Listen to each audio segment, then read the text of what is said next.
3వ పత్రిక, యోహాను రాసిన 3వ పత్రిక చదువుతున్నాను. పెద్దనైన నేను సత్యమును బట్టి ప్రేమించి ప్రియుడైన గాయనకు శుభమని చెప్పు వాయినది. ప్రియుడా, నీ ఆత్మ వర్ధిల్లుచున్న ప్రకారము నువ్వు అన్ని విషయములను వర్ధిల్లుచు సౌఖ్యముగా ఉండవాలని ప్రార్థించుచున్నాను. హల్లెలూయా. అందుకేగా ప్రేమించే మా ప్రియ పరలోకపు తండ్రి, ఈ లేఖన భాగాన్ని గురించి మా అందరికీ దయచేయి అయ్యా.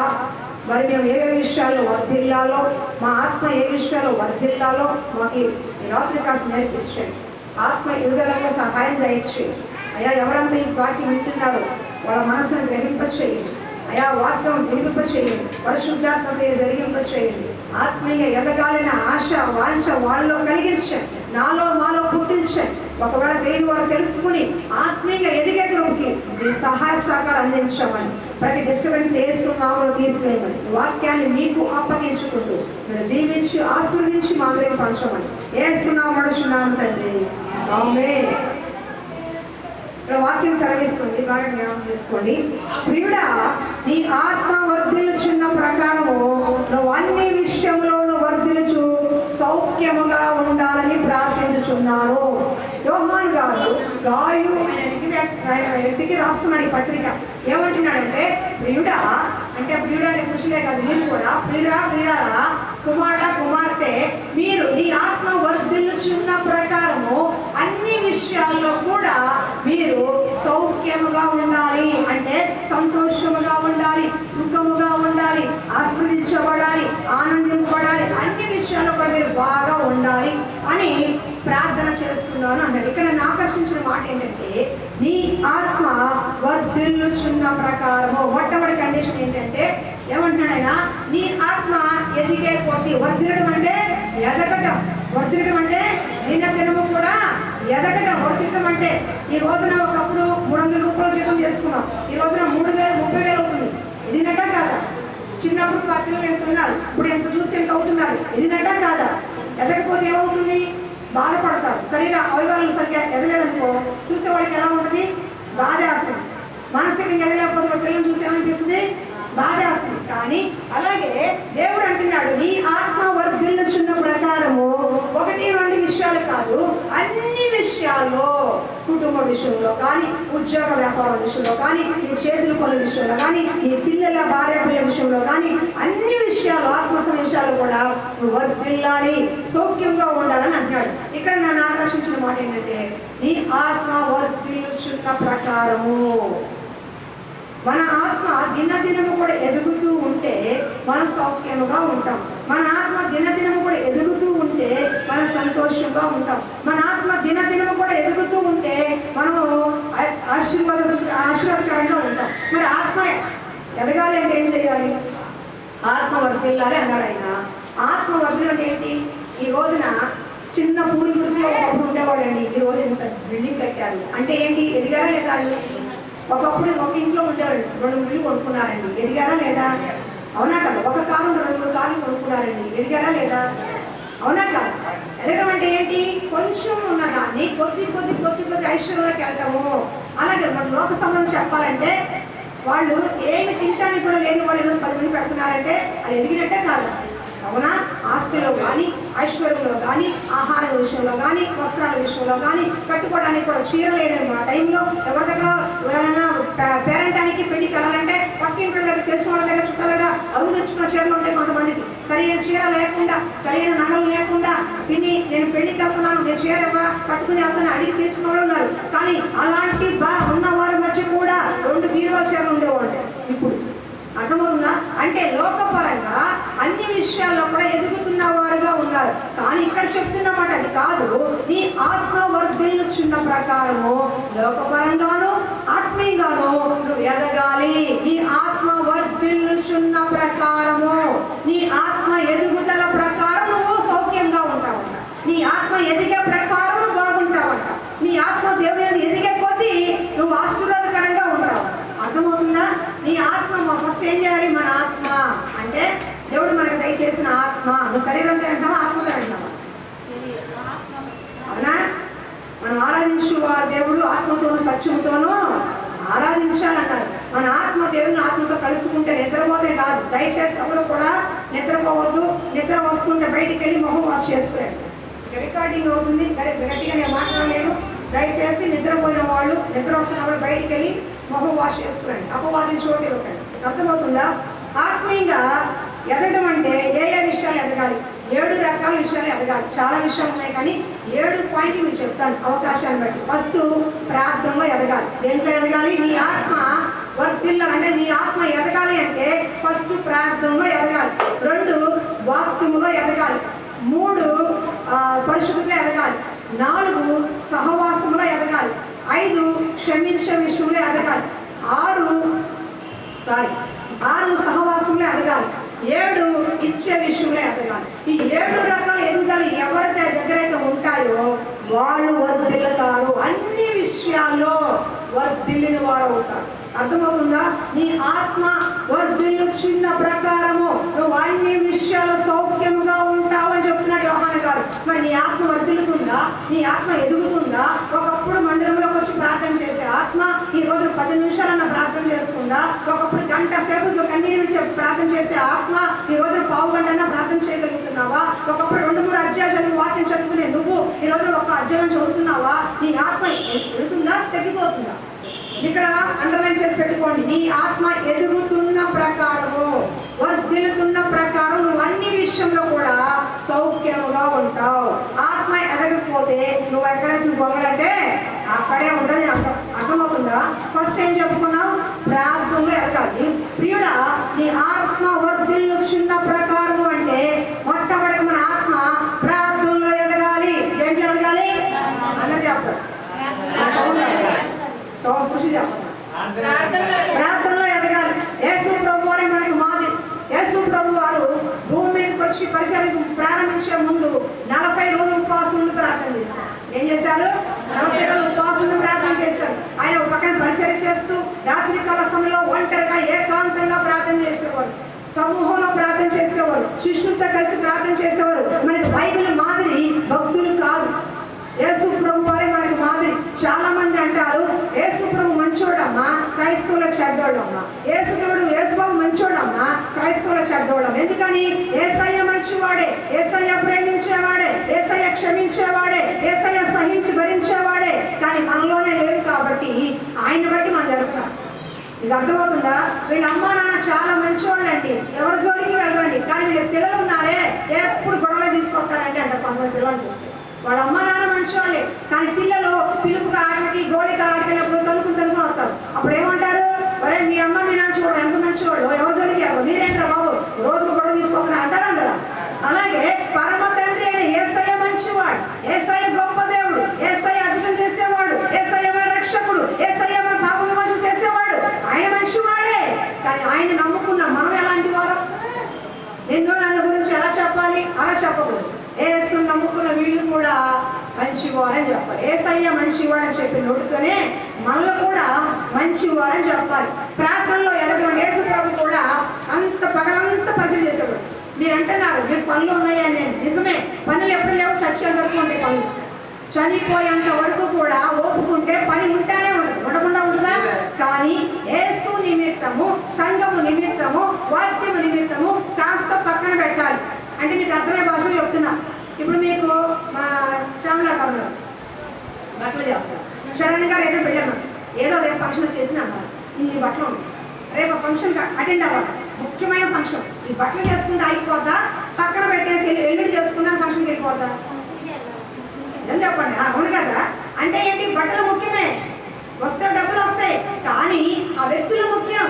వాళ్ళ బంధం, వాళ్ళ అనుబంధం, వాళ్ళ రక్త సంబంధం, వాళ్ళ బంధుత్వం. కాబట్టి ఈ బట్టలు రేపు చేసుకుందాం, రేపు కాకపోతే ఎల్లుడి చేసుకుందాం అని చెప్పి ఏం చేస్తామా? పక్కన పెట్టేసి వెళ్ళిపోతాం.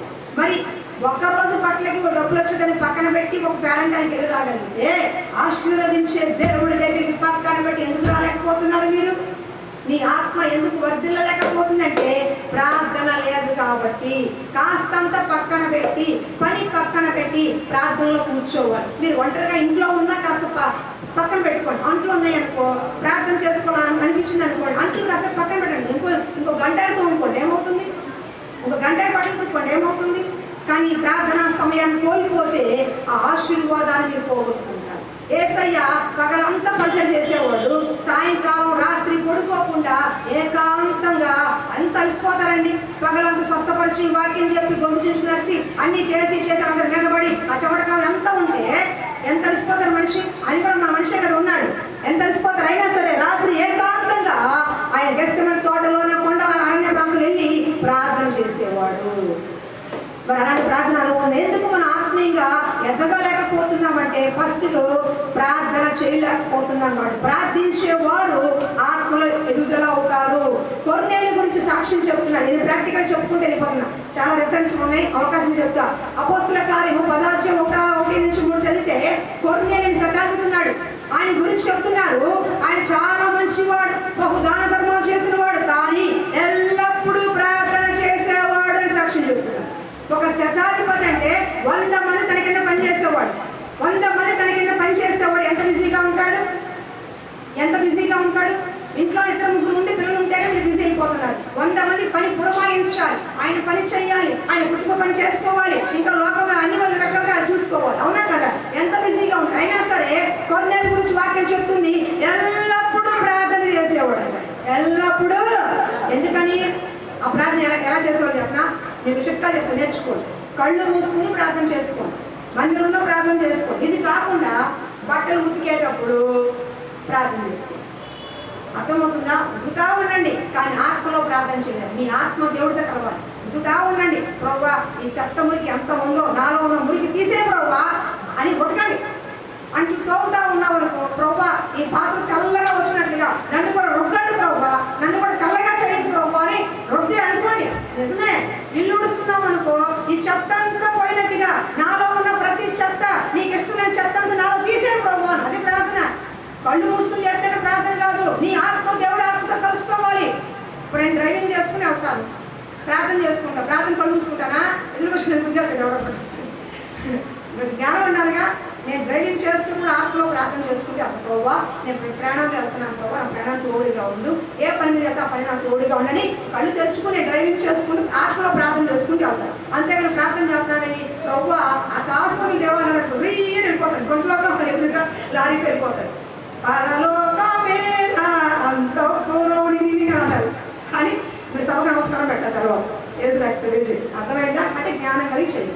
మీరు ఏ పని అంటే ఎల్లప్పుడూ ప్రార్థన చేసే అవకాశం ఎక్కడి నుంచి వస్తుంది? 24 గంటలు కళ్ళు మూసుకోమనా? 24 గంటలు అక్కడ ఉండమన్నా? కాదు కదా, మీకు పనులు ఉంటాయి కదా. ఇప్పుడు ఆయన పనికి వెళ్తూ ఉంటాడు, చక్కగా అమరుస్తూ ఉంటాడు. అయ్యా ఈటిగా కట్టినట్టుగా నన్ను, నా కుటుంబాన్ని కట్టు, నా పిల్లల్ని కట్టు, మా ఇంటిని కట్టు, మాకు ఇల్లు కట్టు అని ప్రార్థన చేసుకోవాలి. నువ్వు ఏ పని చేస్తున్నా సరే దాంట్లో ప్రార్థన ఉండాలి. దాంట్లో అదే ఎల్లప్పుడూ చేసే ప్రార్థన అంటే అలా ప్రార్థించే వారి ఆత్మ ఎదుగుదల అవుతుంది. ప్రతి విషయంలో దేవుని మీద ఆధారపడతారు. ఆధారపడటం అంటే అదే చిన్నపిల్ల నాన్న 10 రూపాయలు కొనుక్కుంటాను, నాన్న నాకు పెన్సిల్ కావాలి, నాన్న నాకు ఎరేజర్ కావాలి, నాన్న నాకు పుస్తకం కావాలి, అమ్మ నాకు కొనుక్కుంటాను ఇవని తల్లిదండ్రులకి చిన్నపిల్ల ఎలా ఆధారపడతారో పరమ దేవుడైన నువ్వు నేను దేవుడి మీద ఆధారపడాలి. నీ బలము, నీ శక్తి, నీ బుద్ధి, నీ జ్ఞానం ఆధారం చేసుకోకూడదు. దేవుణ్ణి ఆధారం చేసుకోవాలి. అలా దేవుడిని ఆధారం చేసుకోవాలంటే ఉదయకాలం నుంచి సాయంకాలం వరకు నువ్వు చేసే ప్రతి పనిలో ప్రార్థన ఉండాలి. ఉదయకాలం లేచావా, అయ్యా నా కుటుంబాన్ని అప్పగిస్తున్నాను, నా భర్తని, నా పిల్లల్ని, ఈ రోజు నా పని పాటల్ని, అయ్యా నా కొడుకులు వెళ్తున్న పనుల్ని, నా భర్త వెళ్తున్న పనుల్ని నీకు అప్పగిస్తున్నానయ్యా అని నీ ప్రార్థన చేస్తు. పళ్ళకి వంట చేస్తున్నావా, అయ్యా చక్కగా రుచికరమైన వంట చేస్తున్న కృప నాకు ఇవ్వు. కొంతమంది వంట చేస్తే ఎంత బాగుంటుందో, కొంతమంది వంట చేస్తే అనకూడదు, కంట డిష్ డాష్ పెట్టుకోండి, ట్రాక్ అంటారు. ఎందుకని? కృపగల చెయ్యి. ఏంటి? కొంతమంది ఏమి తాలింపులు సరిగ్గా నూనె వాడకపోయినా భలే టేస్ట్ చేస్తారు. ఎంత టేస్ట్ రాదు. టేస్ట్ 10 మందికి రాదు. కొంతమంది చెయ్యి చాలా ఎంత చేసినా సరే టేస్టీగా ఉంది. అది కూడా కృపగా చెయ్యి. వంట నాకు బాగా వచ్చుకొని చేయడం కాదు, దాంట్లో కూడా ప్రార్థించాలి. ప్రభువా ఈ రోజున వంటకి వెళ్తున్నాను, మా వంటకంతా తోడుగా ఉన్నాను. ఇంట్లో సరుకులు అయిపోయినాయా? ప్రభువా ఈ రోజు ధాన్యం అయిపోయింది, ఆయిల్ అయిపోయింది, నేను మా ఇంట్లో సబ్బు కావాలన్నా నా దగ్గర 100 రూపాయలు ఉన్నా సరే ప్రభువా నేను నాకు సబ్బు కావాలి కొనుక్కోవాలని అడుగుతాను. నేను ప్రతి విషయంలో దేవుడు ఆధారపడాలి. నేను నేర్చుకున్నాను. ఒకప్పుడు నా దేవుడు నేను నేర్చుకున్నాను. నేను ఏది కావాలని అడుగుతానో దేవుడు నాకు తప్పకుండా ఇస్తాను. మన దగ్గర ఉండొచ్చు, కానీ ఆధారపడటం నేర్చుకోవాలి. భర్త మీద భార్య ఆధారపడినట్లుగా, పిల్లల తల్లిదండ్రులకు ఆధారపడిన పరమ తండ్రి దేవుడి మీద మనం ఆధారపడాలి. అప్పుడు నీకేం కావాలో కొదువు లేకుండా నీకు చేస్తాడు. ప్రార్థనలో మనము ఎదిగే వారంగా ఉండాలి, ప్రార్థించే వారంగా ఉండాలి. పిల్లల కోసం, కుటుంబం కోసం ఉపవాసం నుండి ప్రార్థన చేయాలి. ఏం చేయాలి? ఉపవాసం నుండి కన్నీరు విడుస్తూ ప్రార్థన చేయాలి. థామస్ అల్వా ఎడిసన్ తల్లి తన కుమారుణ్ణి మతిస్థిమితం లేదని స్కూల్ అని పంపించేశారు, స్కూల్లో వద్దమ్మ పంపించేశారు. అలాంటి పిల్లవాడిని పెట్టుకుని కన్నీటితో ఏడుస్తూ ప్రార్థన చేసింది. ఏ స్కూల్లో కూడా జాయిన్ చేసుకోవాలా, కానీ నా ఏ జ్ఞానం లేదని నా కొడుకుని పంపించేస్తారో, ప్రపంచానికే జ్ఞానవంతుడిగా నా కొడుకు నిలబెట్టాయి అని కన్నీటితో ప్రతిరోజు ప్రార్థన చేసేది. మీరు నమ్మండి, కొన్ని వందల సార్లు థామస్ అల్వా ఎడిసన్ బల్బు కనిపెట్టి పగలగొట్టేసాడు. కానీ చివరాఖరికి ఈ రోజున ప్రపంచాన్ని వెలిగించేవాడు అయ్యాడు. హల్లెలూయా. ఆయన చనిపోయాడు, కానీ ఆయన కనిపెట్టిన బల్బు మనం వాడుకుంటున్నాం. ఈ రోజు ప్రపంచం అంతా కూడా వెలుగు వస్తుందంటే థామస్ అల్వా ఎడిసన్ కనిపెట్టిన బల్బు, కాంతి, వెలుగు ఎక్కడి నుంచి వచ్చింది? దేవుడు ఇచ్చిన జ్ఞానం, లోక జ్ఞానం కాదు. తల్లి కన్నీటి ప్రార్థన, తల్లి విడిచిన కన్నీటి ప్రార్థన దేవుడు అక్కడ జ్ఞానంతో నింపాడు, జ్ఞానంతో నింపాడు. అర్థమవుతుందా? ఎంబీ చాలా మంది కూడా చదువుకున్న వారు చదువులేని వాళ్ళకి జీతం పనిచేస్తారు. ఇవి నిశాని ఏముండదు, ఒక 10 రకాల ఆసామంగా ఉంటాడు, కానీ ఎంటెక్ బీటెక్ చదువుకున్న వాళ్ళు వాళ్ళ దగ్గర పనిచేస్తారు. మీకు అర్థమవుతుందా? నిశాని ఏం చదువులేదు, కానీ చదువుకున్న ఇంజనీర్లు కూడా వీడి దగ్గర పనిచేస్తారు. ఎందుకని? దేవుడు ఒకరిని ఆశీర్వదిస్తే ఆలయంలో జ్ఞానము దేవుడు ఇస్తే వచ్చేది, మనకు వస్తే వచ్చేది. కాబట్టి ప్రతి విషయంలో కూడా ప్రార్థన మీద ఆధారపడాలి. నీ కుటుంబాన్ని కట్టుకోవాలన్నా, నీ భర్తని కట్టుకోవాలన్నా, నీ పిల్లల్ని మంచిగా ఉండాలన్నా, ప్రతి విషయంలో కూడా ప్రార్థన నీకు సహాయంగా ఉండాలి. అప్పుడు తీర్చబడాలన్నా, అనారోగ్య పరిస్థితి మార్చబడాలన్నా ప్రార్థనే. హిజ్కియాకి చెప్పాడు దేవుడు, అయ్యా నీ పని అయిపోయింది, నీళ్ళు చక్కబెట్టుకో, ఇంకా కొన్ని రోజులు వెళ్ళిపోతావని చెప్పాడు. వెంటనే హిజ్కియా గోడ తట్టు తిరిగి ప్రార్థన చేశాడు, ప్రభువా నీకు ఎలా నేను సేవ చేశానో, ఏ విధంగా నేను నడుచుకున్నానో ఒక్కసారి నన్ను జ్ఞాపకం చేసుకోని కన్నీటితో ప్రార్థన చేశాడు. చేసిన 2 నిమిషాలకి జవాబు వచ్చింది. హిజ్కియా నీ ప్రార్థన విన్నాను, ఇంకా 15 సంవత్సరాలు ఆయుషిస్తున్నాడు. 2 రోజుల్లో చనిపోయే మనిషి కూడా 15 సంవత్సరాల ఆయుష్ కాలము పొందుకు. ఎందుకు? ప్రార్థన చేశాడు. ప్రార్థన చేశాడు. ఈరోజు మనకి ఒంట్లో ఓపిక లేకపోతే అమ్మ, అయ్యా, ఓ ప్రార్థన చేయండి. మనసు బాగోపోతే ప్రార్థన చేయండి. భర్త మాట అంటే ప్రార్థన చేయండి. ఇంట్లో గొడవ అయితే ప్రార్థన చేయండి. పిల్లలు మాట వినకపోతే ప్రార్థన. ఏది ఉన్నా లేకపోయినా మానేసుకుంటే ప్రార్థన ఉంది. అందుకే ఆత్మీయంగా మనకి గ్రోత్ లేకుండా పోతుంది.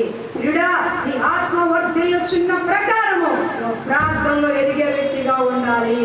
ప్రార్థనలో ఎదిగే వ్యక్తి ఎలా చేస్తాం? పరలోక పునాదులు కదిలిస్తాడు, పరలోక పునాదుల్ని కదిలిస్తాడు. అందుకే విజ్ఞాన ప్రార్థన రండి అమ్మా, మీ కుటుంబాల కోసం ప్రార్థన చేసుకోవడం అంచేది ఎందుకు? కనీసం ఆ వారం ఈ వారం ఒకసారి 2 సార్లు అవుతుంది నీ ప్రార్థన దేవుడు ఆలకిస్తాడేమో. తన ఆలయములో నా మొరవిదెను, అదిరెను ధరణి భయకంపము యెహోవా నా బలమా, యథార్థమైనది నీ మార్గం, పరిపూర్ణమైనది నీ మార్గం యెహోవా. హల్లెలూయా. ప్రార్థనలో ఎదిగే భక్తులు ప్రతి పరిస్థితి ఎదుర్కొంటారు. ప్రార్థనలో ఎదిగే వ్యక్తులు ఎటువంటి పరిస్థితులు వచ్చినా జంకరు. ఎందుకో తెలుసా? వాళ్ళ పునాది ప్రార్థన. నా దేవుడు నాకు తోడుగా ఉన్నాడు, నాకు ఏ భయము లేదని ఎంతగా సంతోషంగా ప్రతి సమస్యను కూడా ఎదుర్కొంటారు. తిరిగి వారే పారిపోతారు. కానీ ప్రార్థనలో పోరాడేవారు, ప్రార్థనలో వెలిగేవారు ఏ ఆటంకాలు అడ్డుకోవడానికి భయపడరు. కానీ అపవాది ప్రార్థన చేయరు. ప్రార్థన చేయాలనుకున్నప్పుడు నీరసం వస్తుంది. ప్రార్థన చేయాలనుకున్నప్పుడే కుటుంబంలో పిల్లలు డబ్బు పడతారు. ప్రార్థన చేయాలనుకున్నప్పుడే ఆటంకం. ప్రార్థన చేయాలి, ఉపవాసం ఉండాలనుకున్నప్పుడే అప్రచుట్టాలు అవుతాం. ఎందుకని? అపవాది నువ్వు ప్రార్థన చేయడము ఇష్టం లేదు. ప్రార్థన పరిస్థితులు మారుస్తుందని అపవాది తెలుసు.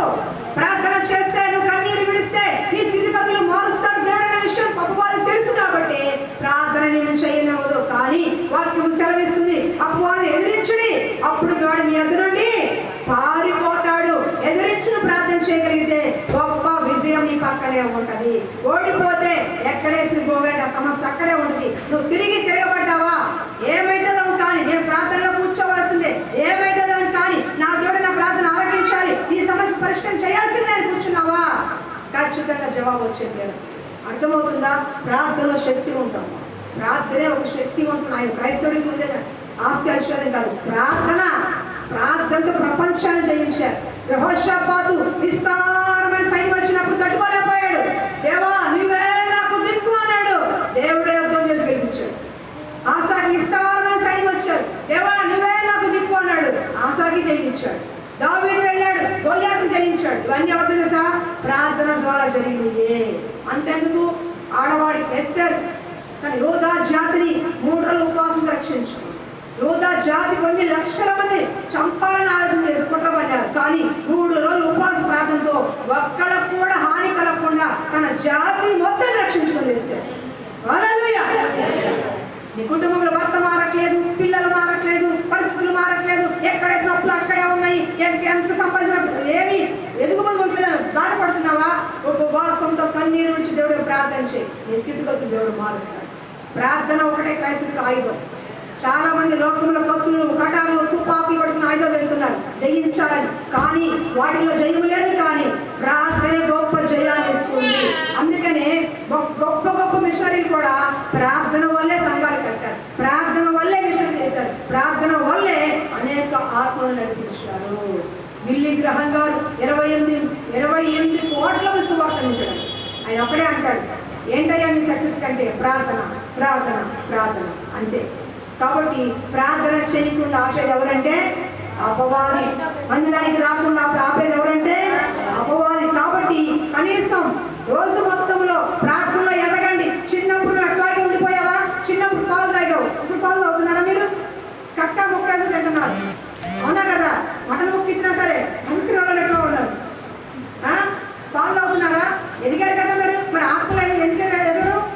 ఆత్మీయంగా కూడా మన దినదినం ఎదగకపోతే మన ఎదుగు బదులేని వారిగా ఉంటాము. ఆత్మీయంగా ఎదగాలి, ప్రార్థనలో ఎదగాలి. రెండోది వాక్యములో ఎదగాలి. ఏంటి? దేవుడిలో ఎదగాలి. ఆది యందు వాక్యములు, వాక్యమే దేవుడై ఉన్నాడు. కాబట్టి వాక్యంలో ఎదగాలి. యేసు ప్రభు వారు ఆయన అంటారు, లేఖనము నెరవేరినట్లు వచ్చింది, లేఖనము నెరవేరినట్లు నేను పాపము క్షమిస్తాను, లేఖనం నెరవేరినట్లు నేను తిరిగి లేస్తాను అని ఆయన వాక్యాన్ని ఆధారం చేసుకుని ఈ లోకంలో జీవించారు.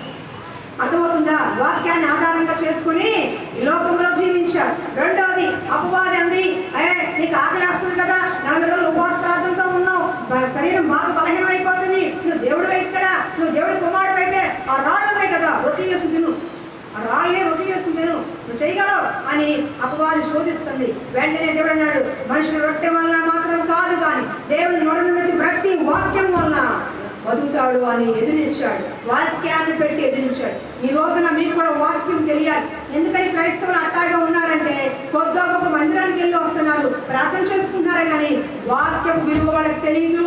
మందిరంలో దేవుడు ఏం చెబుతున్నాడో, ఏ వాగ్దానం ఇచ్చాడో, ఏమి మీ కుటుంబానికి ఏమి ఇస్తున్నాడో తెలియకుండానే వెళ్ళిపోతున్నారు. యాకోబు అన్నని మోసం చేశాడు, తండ్రిని అన్నని మోసం చేశాడు. రిబ్కా ఇక్కడే ఉంటే కనుక నేను చంపేస్తాడరా, నువ్వు మా ఇంటికి వెళ్ళిపోను, నీ మా ఇంటికి వెళ్ళిపో అని పంపిస్తే మార్గ మధ్యలో యాకోబు ఎదురు వచ్చి పడుకున్నాడు. అక్కడ ఒక దర్శనం పడతాను కనిపించింది. దర్శనంలో దేవుడు అంటాడు, నేను నీకు తోడై ఉండి నిన్ను విడిపించి నిన్ను గొప్ప చేసి మరలా నీ దేశం తీసుకొస్తాను. నువ్వు ఒంటరిగా వెళ్తున్నావు కానీ నిన్ను మరలా ఇక్కడికి తీసుకొస్తాను, భయపడమాక అని చెప్పి ఒక వాగ్దానం ఇచ్చాడు. ఇతను లాభాన్ దగ్గరికి వెళ్ళిపోయాడు, పెళ్లిళ్ళు చేసుకున్నాడు, అంతా అయిపోయింది. తిరిగి మళ్ళా వస్తుంటే ఆయనకు ఒక వార్త తెలుస్తుంది. ఏమని? నీ అన్నయ్య ఏసావు మోసం చేసావు కదా, 400 మందితో వస్తున్నాడు నేను లేపాడని అని ఒక వార్త అందుకున్నాడు. మేము ఎస్ఐగా చంపాలి. 2 భార్యలు ఉన్నారు, 2 గుంపుల ఆస్తి ఉంది, వెనకాల గొర్రెలు దాసులు ఎంతో విస్తారంగా ఉంది. ఒక్కడే వెళ్ళాడు కానీ చేతి సంస్థ వెళ్ళాడు కానీ తిరిగి వచ్చినప్పుడు విస్తారమైన ఆస్తిలో వస్తున్నాడు. కానీ ఎదురుగా ఉన్నాడు, ప్రాణం తీసేస్తా అన్నాడు. అప్పుడు యాకోబు మోకరించి ఆ వాగ్దానాన్ని చెబుతున్నాడు. ఏమని?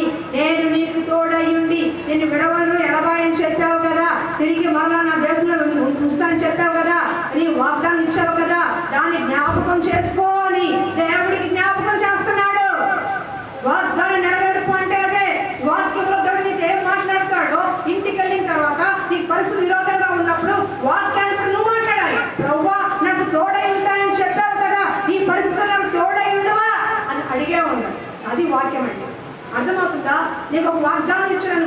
ఆ వాగ్దానం పట్టుకుని ప్రార్థన చేయాలి. ప్రభువా నువ్వు వాగ్దానం చేస్తావు కదా, నా కుటుంబాన్ని హెచ్చిస్తానన్నావు, నా పిల్లల్ని ఆశీర్వదిస్తానన్నావు, మాకు ఒక గృహాన్ని దయచేస్తానన్నావు. మీకు ఏమి ఇచ్చారో వాగ్దానాలు, ఆ వాగ్దానం ఏం చేయాలి? పట్టుకోవాలి, ప్రార్థన చేయాలి, మర్చిపోకూడదు. ఒక రోజున నువ్వు మందిరంలో ఉన్నప్పుడు నాకు వాగ్దానం చేసావు కదా, నీ వాక్యం సేవకులు సెలవిచ్చావు కదా, ఆ మాట నాకు నెరవేర్చు. ఇంట్లో ఏదైనా బంగారు గాజు కొంటానంటే నాకెప్పుడు కొంటావు, నాకెప్పుడు కొంటావు, నాకెప్పుడు తిరుగుతా ఉంటావు భక్తుడు. అవునా? ఏదో కర్మదాలి పక్కన ఉన్నప్పుడు రోడ్డు కానీ స్లిప్ అయిపోయింది, వచ్చే సంక్రాంతికి బంగారు గాజు ఇస్తాడు అన్నట్టు మంచి మూడ్లో ఉంది. నాకెప్పుడు చేపిస్తావు, నాకెప్పుడు చేపిస్తావు, నాకెప్పుడు చేపిస్తావు అడుగుతారు కదా. బంగారుగా చేతి తొడిగేందుకు నేను సాధిస్తా ఉంటాను. అలాగే నీకు ఒక వాగ్దానం దేవుడు ఇస్తే పొందుకునేంత వరకు సాధించాలి దేవుడి దగ్గర. యాకోబు చెప్పింది అదే, నా అన్న చంపడానికి వస్తున్నారు నిజమే, కానీ నాకు వాగ్దానం చేశావు కదా, నేను నీకు తోడయ్యండి, నేను రక్షిస్తానన్నావు కదా, మళ్ళీ నా దేశం చూపిస్తానన్నావు కదా. ఇక్కడ చేస్తే నీ వాగ్దానం ఏమైపోతుంది? నేను ఇక్కడ పోతే నీ వాగ్దానం ఏమైపోతాయా? నువ్వు దేవుడు కదా, మాట తప్పడు కదా. నీకు అర్థమైందా? జ్ఞాపకం చేస్తున్నాడు. అప్పుడు నువ్వు నాకు ఇస్తానన్నావు కదా, అప్పుడు నాకు ఇలా చేస్తానన్నావు కదా. మనం అంటామా? సహజంగా భార్యాభర్తలో పిల్లలు కూడా అడుగుతారు, అమ్మ ఆ కారు కూడా పెడతానన్నావుగా, నాకు వదిలిపెట్టవా, నాకు వదిలిపెట్టవా అంట. మాట ఇస్తే నువ్వు మర్చిపోతావు, కానీ పిల్లలు మర్చిపోవు. అలాగే దేవుడి పిల్లైన మనము దేవుడు వాక్యం ద్వారా ప్రియుడా నీ ఆత్మ వర్ధిల్లుచున్న ప్రకారం నువ్వు అన్ని విషయాలు సౌఖ్యంగా ఉండాలని అంటున్నావు. కానీ ఎలా ఉండాలి ప్రభువా? ప్రార్థనలో ఎదిగే వ్యక్తిగా ఉండాలి, అప్పుడు సౌఖ్యంగా ఉంటావు. వాక్యములో ఎదిగే వ్యక్తిగా ఉండాలి, అప్పుడు నువ్వు సౌఖ్యంగా ఉంటావు. వాక్యాన్ని శాతమూనాలి. వాక్యం వినటం కాదు, వాక్యం చదవడం కాదు, ఇచ్చిన వాక్యాన్ని హృదయంలో పదిలపరుచుకోవాలి. తగిన సమయంలో మాటను పెట్టుకోవాలి. ఎక్కడ దూరంగా వదిలేస్తున్నావు, రాకపోకల్లో నా దేవుడిని యెహోవా నాకు తోడైందని కాక చెప్పుకుని వెళ్ళిపోవాలి. అప్పులు ఉన్నాయి, అనేక జనాలకు అప్పు ఇస్తావు, కానీ అప్పు చేయను అన్న వాగ్దానం ఇచ్చావు కదయ్యా, ఈ అప్పులు తీర్చుకోవా అని చెప్పాలి. నేను స్వస్థపరిచే యెహోవా నేనేం చెప్పావు కదా ప్రభా, యెహోవా రాఫాను స్వస్థపరిచయ్యా, నా అనారోగ్యాన్ని తీసే ప్రభా అని చెప్పాలి. వాక్యాన్ని చేత పట్టుకోవాలంటే దేవుడు నీకు ఏ మాట ఇచ్చాడు ఆ మాట పట్టుకోవాలి. ప్రభా నా కుటుంబాన్ని మారుస్తానన్నావు కదా, నా భర్తను విడిపిస్తానన్నావు కదా, నా పిల్లల్ని హెచ్చిస్తానన్నావు కదా, ఏదో ఆత్మీయంగా నన్ను పరిచయంలో వాడుకుంటానన్నావు కదా, నాకు దర్శనం ఇచ్చావు కదా అని ఎప్పుడైనా మీకు దేవుడు మాట ఇస్తే వాక్యం ద్వారా దాన్ని పట్టుకోవాలి, దాన్ని అడగాలి. దాన్ని పొందుకునేంత వరకు కూడా దేవుడి దగ్గర మనము అడగాలి. ప్రార్థన అంటే తెలుసా? నువ్వు దేనికోసం ప్రార్థన చేస్తున్నావో అది నీ కళ్ళ ముందు కనపడాలి. ఫర్ ఎగ్జాంపుల్ ఇల్లు కోసం ప్రార్థన చేస్తున్నాం. ప్రభా నాకు ఇల్లు కావాలి, వైఎస్ఆర్ ఇల్లు, పక్క ఇల్లు ఎలా కానీ నాకు ఇల్లు కావాలి, నాకు ఇల్లు కావాలి అన్నావు. దేవుడి దయ వల్ల జగన్ గారి పుణ్యమా అని నీకు ఇల్లు వచ్చేసింది అనుకో, ఆ ఇల్లు చూసి నీకు ఏమనిపిస్తుంది? సంతోషం రాసి. అవునా కదా? నా ఇల్లు అప్పుడు అభివృద్ధి కొట్టి ఎంత కష్టపడ్డాను, ఈ రోజున దేవుడి దగ్గర ఇల్లు సంపాదించుకున్నాను. నీ కళ ఏంటి? ఇల్లు. నీ దర్శనం ఏంటి? ఇల్లు. ఆ ఇల్లు నీకు కనపడేంత వరకు, నీ కళ ముందు కనపడేంత వరకు నువ్వు ప్రార్థన చేయాలి. ఆడే వ్యక్తాలు, ఈడే వ్యక్తాలు, ఆట చెప్తాడు అని అనకూడదు. ఎందుకంటే వాగ్దానం చేసి ఆడు మర్చిపోయాడు, దూరం మర్చిపోయాడు, నీకు ఏదో రకం నిలుపుతాడు. అర్థమవుతుందా? పోతే ఎవరో రాసించిన పోతారు, ఈ చుట్టాలు ఎవరో రాసించడం పోతారు. కాబట్టి వాగ్దానం చేసిన మాట తప్పంత మనిషి కాదు, ఆయన దేవుడే ఉన్నాడు. అర్థమవుతుందా? నీ భర్తను మారుస్తా అని చెప్పాడా? మార్చేంత వరకు ప్రార్థన చేయాలి.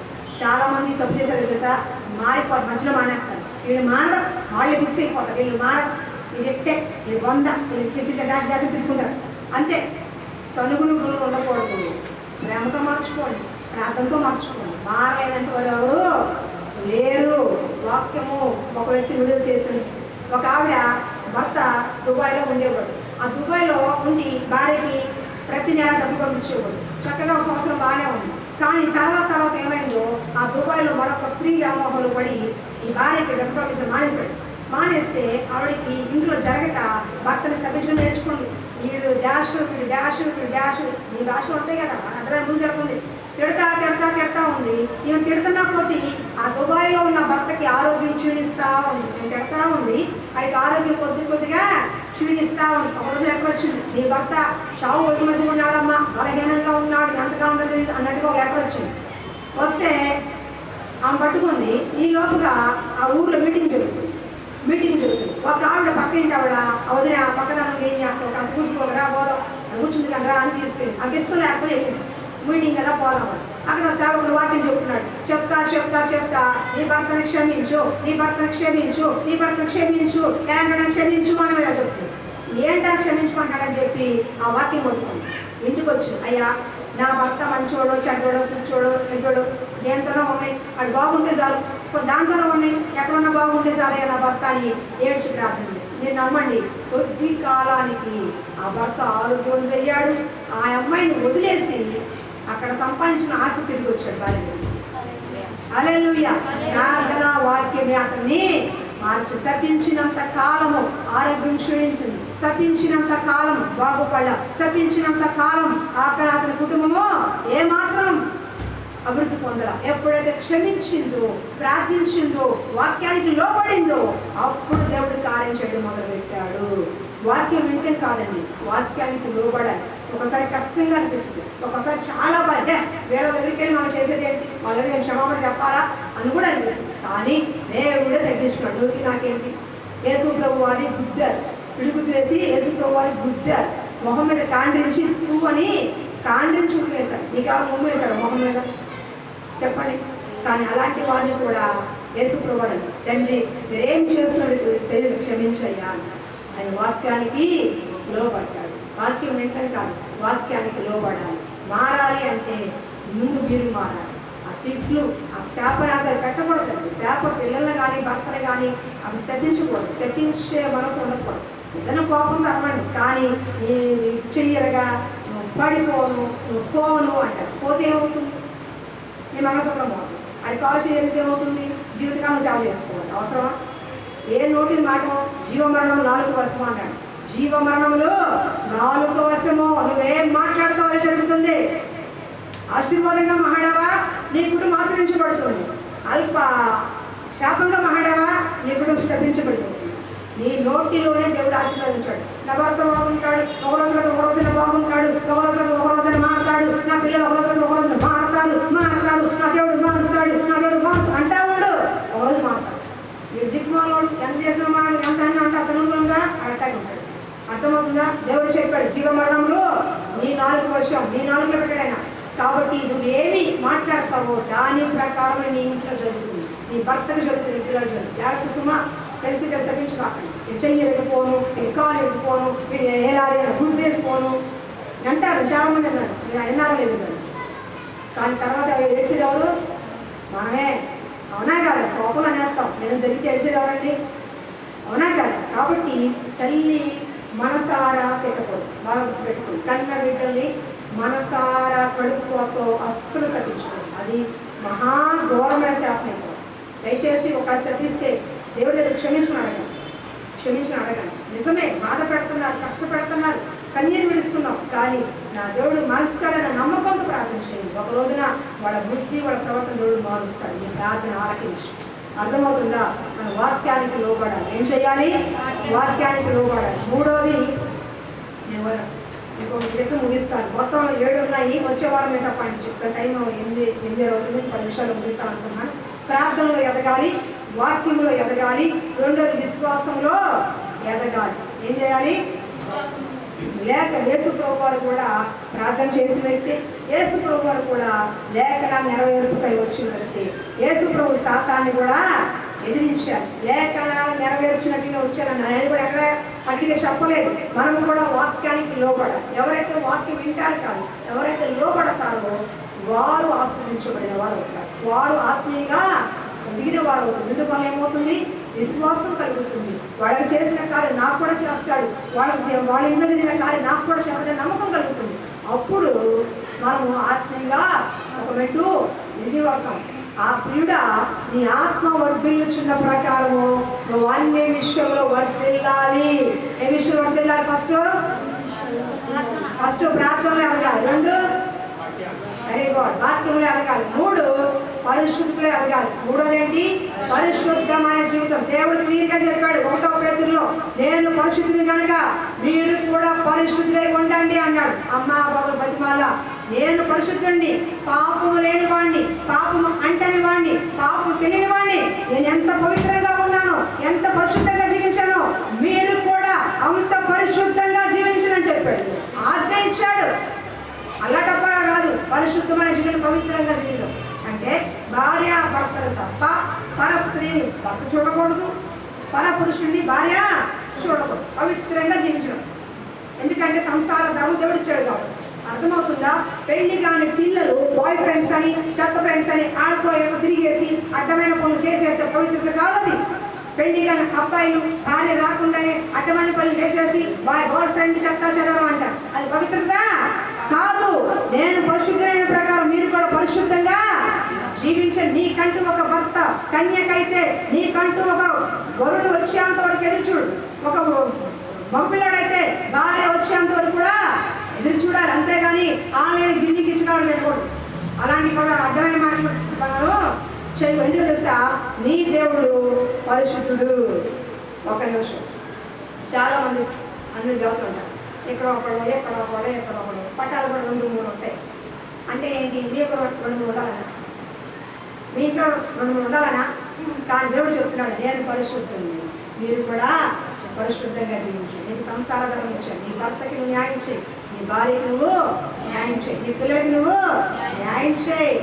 అంతవరకు నీకంటూ ఒక భార్య ఇచ్చేంత వరకు ఎదురు చూస్తూ ఉండు. నీకంటూ ఒక భర్తనిచ్చేంత వరకు ఎదురు చూస్తూ ఉండు. ఏసేపు మంచి యవ్వన ప్రాయంలో 17 సంవత్సరాల యవ్వన ప్రాయంలో మంచి కండ పుష్టి ఉన్న యవ్వన ప్రాయం చూసి పోతీఫరు భార్య మోసపడింది. ఏసేపు నాతో రా, నాతో సైనించు, నాతో రాని ప్రతి రోజు విసిగిస్తుంది. 17 సంవత్సరాల యవ్వన ప్రాయంలో కుర్రోడు అమ్మాయి పిలుస్తుంటే ఎలా ఉందండి? ఈ రోజుల్లో ముసలోనే అవ్వట్లేదు, జిగ్మాలు నమ్మడం ముసలోనే అవ్వట్లేదు. అలాంటిది 17 సంవత్సరాల వయసున్న పోతీఫరు భార్య ఏసేపు ఇంట్లో పని చేస్తుంటే నువ్వు నాతో రా అని అడుగుతుంది. అలా రోజు ఇసుకించేదంట. కానీ ఒక రోజును మాత్రం దొరికిపోయాడు. అతను పట్టుకుంది. ఈ రోజు ఎట్లాగా నువ్వు నాతో ఉండాల్సింది అని పట్టుకుంది. కానీ ఏసేపు అన్నాడు, ఇంత దుష్కార్యం నేను ఎట్లా చేయగలను? పరముందు నా దేవుడు నన్ను చూస్తున్నాడు. నా దేవుడు భయము నాదు ఉంది. తల్లిదండ్రులు నీ పక్కన లేకపోవచ్చు, అన్నదమ్ములు నీ పక్కన లేకపోవచ్చు, నీ బంధువులు నీ పక్కన లేకపోవచ్చు, కానీ పరముందున్న దేవుడు నన్ను చూస్తున్నాడు. ఇటువంటి అపవిత్రమైన కార్యము నేను ఎలా చేస్తాను అన్న భయం నీలో ఉండాలి. భార్య విజయవాడ ఉంది, ఎక్కడ గుంటూరులో ఉంది, ఎవరు చూస్తున్నాడే అనుకోవటం కాదు. ఎవరు చూస్తున్నారు? పరముందున్న దేవుడు చూస్తున్నాడు. భర్త పనుల్లోకి వెళ్ళిపోతున్నాడు, దేవుడు కూడా వస్తున్నాడు అనుకుంటే ఎవరు చూస్తున్నారు? పరముందున్న దేవుడు చూస్తున్నాడు. ఈరోజు ఎక్కడ చూసినా సత్యం చేయబోకండి, ఎక్కడ నుంచి అక్రమ సంబంధాలు ఎక్కువ. అక్రమ సంబంధాలు, పరిశుద్ధత లేదు, వర్జ్యం లేదు, కుమార్యం లేదు. కుమారి పేరుకి కానీ 10 మంది బాయ్ ఫ్రెండ్ తిరిగేస్తున్నారు. అబ్బాయే కానీ బాయ్ ఫ్రెండ్ తిరిగేస్తున్నారు. పవిత్రత లేదు. పవిత్రంగా జీవించాల్సింది నువ్వు నేనే. దేవుడు పరిశుద్ధుడు, మనం కూడా పరిశుద్ధంగా జీవించాలి. పిల్లల్ని కూడా పరిశుద్ధంగా పెంచాలి. ఫోన్లు ఇచ్చేస్తారు పిల్లలకి, వాళ్ళు ఏం చేస్తున్నారు, ఏం నూడుతున్నారు, ఏంటి ఏం తెలియదు. ఫోన్ కనుక యవ్వన ప్రాయంలో పిల్ల కనుక ఫోన్ పక్క తీసుకెళ్ళిందంటే మనం గమనించుకోవాలి. ఏం సిగ్నెట్ ఉంది వాళ్ళకి? ఇప్పుడు ఫ్రెండ్ ఫోన్ చేసింది, అమ్మా నాన్న ముందే మాట్లాడాలి. బంధువులు ఫోన్ చేస్తారు, అమ్మా నాన్న ముందే మాట్లాడాలి. పైకి వెళ్ళి డబ్బా పైకి వెళ్ళి మాట్లాడతాను, పక్క గదిలోకి వెళ్ళి మాట్లాడతాను అంటే కొంచెం ఆలోచించాల్సిన విషయం అది. అర్థమవుతుందా? ఫోన్ ఇవ్వడం గొప్ప కాదు, దాన్ని చూసుకోవడం కూడా గొప్ప. ఎందుకంటే ఈరోజు సాతాను ఫోన్ ద్వారానే ఎడిట్ అయిపోతున్నాడు. వాడు ఎక్కడికి వెళ్ళట్లా, ఫోన్లోనే అన్ని కనిపెట్టాడు.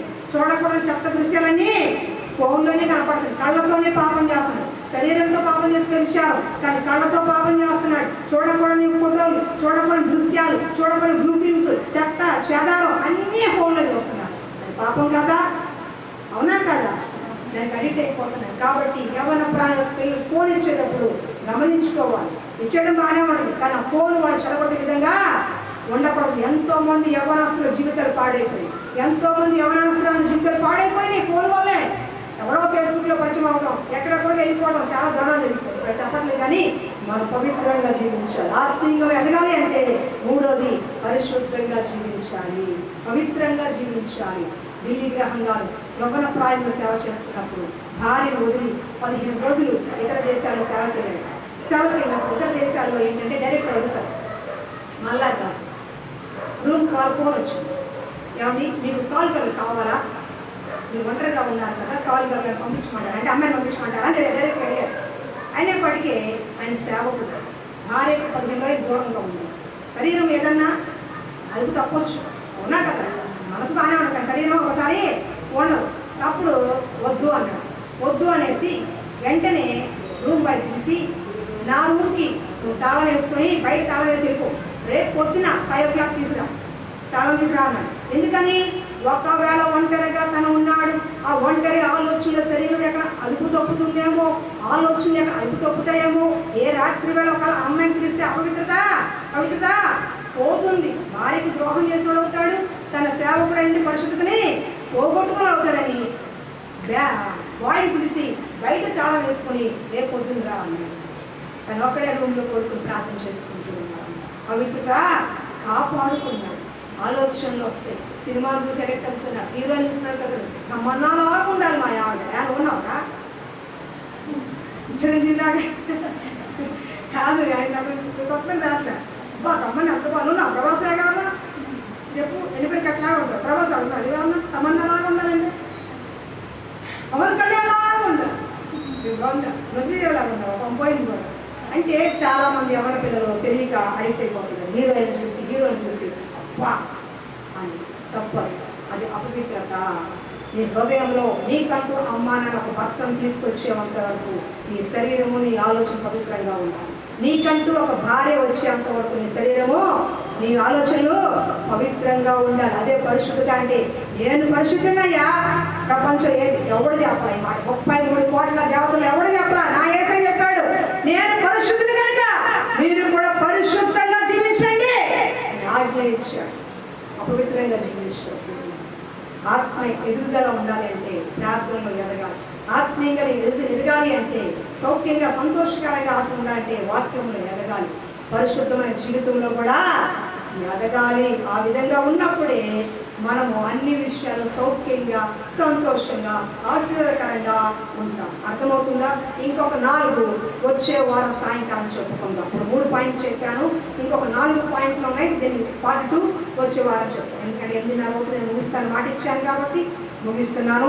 ఒకవేళ బాగా వినండి, మోకరించేవాళ్ళు మోకరించండి, మోకాళ్ళు లేకపోతే లేచి ఉంచండి.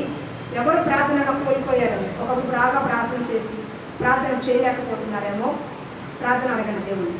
ఒకవేళ ప్రార్థన నిజంగా చేత కాకపోతే కొద్ది ఇవాళ 5 నిమిషాలు చేస్తారనుకో, రేపు 10 నిమిషాలు చేయండి, ఎల్లుండి ఒక పావు గంట చేయండి. అలా నేర్చుకోండి, ఎదగండి. దినదినము కూడా మీలో ప్రార్థన ఎదగండి. వాక్యం చదవండి, చదువు లేకపోతే వినండి, టీవీలోనే ఎక్కడో అక్కడ వినండి, అందులో యూట్యూబ్లో వినండి. అర్థమవుతుందా? వాక్యం వినండి. రెండోది పరిశుద్ధమైన జీవితాన్ని కాపాడుకోండి. సినిమాలు చూసి పెళ్ళైన వాళ్ళే చాలామంది అబ్బా ఏమన్నాడు ప్రభాసం అంటే పక్కనే ఆయన ఉంటాడు, పక్కనే నువ్వు ఏమన్నాడు అనుకున్నాడు ప్రభాసం అంటే అది తప్పు, అది పాప బాధ వచ్చింది. నీ భర్త పక్కన ఉండగా ప్రభాసం పవన్ కళ్యాణ్ చూడకూడదు, తప్పు. అర్థమవుతుందా? అలా చూడదు. పక్కనే భార్య అబ్బా సంబంధం ఏం పేరురా బొందలు ఇక్కడ అప్పుడు ఏముందని దగ్గర చెంచా కనలేదు, చెంచా కన్నది ఏముండదు, ఏముండదు. నువ్వు కూడా ఆవిడలాగా మీటింగ్ అయితే నీ భార్య తమ్మన్న బాబులాగా ఏ పని చేయకుండా రోజు జిమ్ పంపించి జ్యూస్లు ఇచ్చేసి మేకప్ వేసేసి చక్కగా కూర్చోబడి అలా చూసుకో, తమ్మన్న బాబులాగా ఉండదు. అవునా కదా? సరదాగా చెప్పినా అది కూడా తప్పు. చాలామంది తెలియదు, చాలామంది తప్పని. నీ జన్మకి నీ భర్తే నీ భార్య నీ భార్య. కాబట్టి దేవుడి దగ్గర పవిత్రత కోల్పోతే, ఒకళ్ళు అలాంటి ఆలోచనలు నీ మనసులో ఉంటే దేవుడి దగ్గర క్షమాపణ. ప్రవ్వా తెలుసో తెలియకోలేదు ఆలోచన చేశాను, నా భార్య గురించి నా భర్త గురించి నేను అనుకున్నాను, ఒకళ్ళెక్కడ జారిపోయాను, ఫోన్ ద్వారా చూడకుండా చూశాను, నేను క్షమించాను, నా పవిత్రత నేను కాపాడకుండా ప్రార్థించాను. 5 నిమిషాలు టైం ఇస్తాను, ప్రార్థన చేస్తాను. ఒక ప్రార్థన కోల్పోయిన దాని మరలా ప్రార్థన. ప్రియుడా, నీ ఆత్మ వర్తించున్న ప్రకారం, ప్రియుడా నీ ఆత్మ ఎదుగుచున్న ప్రకారం నువ్వు అన్ని విషయాల్లో మరి పిల్లని ఒక 2 నిమిషాలు టైం తీసుకుని అడగండి. ఏ విషయాలు తప్పిపోయావు, ఏ ప్రార్థన జీవితాన్ని కోల్పోయావు, ఏ స్థితిలో ఉన్నావు ఒకసారి అడగండి. మౌనంగా ఉండదు, అడగండి. ఒక 2 నిమిషాలు టైం తీసుకుని అడగండి. ఆలోచనలు ఏమైనా పొరపాటు చేస్తే అడగండి. స్తోత్రం.